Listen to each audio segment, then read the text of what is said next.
Okay, so today we're going to tackle the word cooperation. There it is, cooperation. We're going to talk about the definition, give you a few examples, and the benefits. All right, so cooperation, the definition of cooperation, is working together for a common goal or benefit. And the key words there are together and common. That's exactly what cooperation is all about. In fact, you can see in the words inside of cooperation, the prefix co tells us together, and then operation means working or doing or performing an action. And so we're doing or performing or working together, and that's the point of cooperation. So the image that I see whenever I think about cooperation is just people shaking hands, maybe business people. And essentially I see this guy here could have some sort of benefit if he worked on his own, if he did things on his own. And this guy here could have some sort of benefit if he worked on his own and did things on his own. But cooperation is all about pulling those two resources together, the ideas together, working together and cooperating with each other in order to create a greater benefit or a greater goal, achieve a greater goal.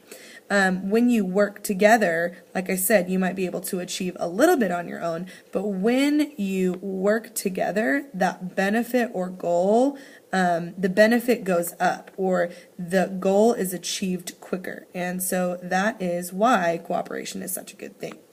Now let's look at an example of cooperation. Probably the best real-world example that I can think of when I think about cooperation, at least as it relates to our class in social studies, is the European Union. And it is the most recent example of cooperation that we see in Europe. The European Union, or the EU as it's sometimes referred to there, is an organization of several countries that have all decided to come together and cooperate.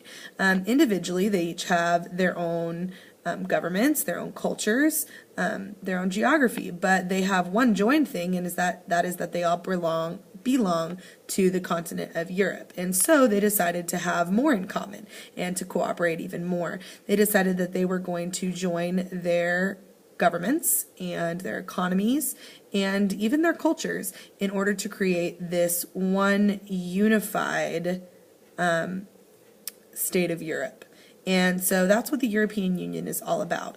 They could all accomplish a little bit, and these people are showing, these little paper people here are showing the different flags of the countries that are members of the European Union. And they could do a little bit on their own, but they gain a lot through cooperation, through coming together with this common union. Let's talk about some of the benefits that they gain. First of all, the benefit is that travel is made easier. And so basically what that means is for citizens of the European Union, if you are a citizen in one country, you're a citizen in all the countries. So you can travel very easily without having to present a passport or a visa, not Visa credit card, but Visa as in a permission slip to get from one country to another. And so travel is a lot easier when you have the European Union because of that. It's also easier, and this plays into economy, when we think about the euro, which is the common currency that they adopted. So if I'm traveling from one country to the next, I don't have to change over my my coins or my paper dollars because it's all just euros and it's all common, and it makes it a lot easier than having to exchange my money. The second benefit that we see here, other than travel, the second one is economy. The economy is benefited. Again, that euro, that common currency, is a benefit. And they also are making more money, and the prices are lower. So we've got higher money, higher profits, but then we've also got lower money, lower prices for consumers because they don't have to pay taxes on what they import and export in the European Union. So that makes the prices lower and the profits higher, and that's always a good thing all around.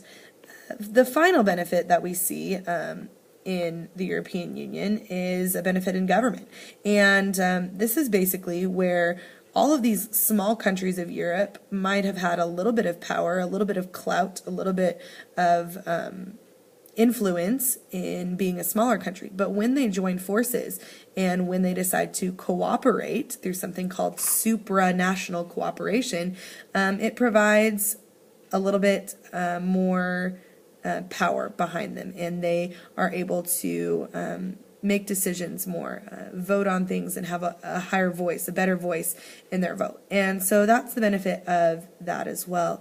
That also kind of points back to economy in the more power section, and that's basically meaning people pay attention to them and they're willing to trade with them more, especially the smaller countries of Europe, more willing than if they were simply trying to trade as a smaller country. When they're a member of the European Union, people pay attention more and they're more willing to trade. So those are the three benefits of cooperation within the European Union. I hope this has helped you to understand a little bit more about cooperation and especially a little bit more about how it plays out in the European Union.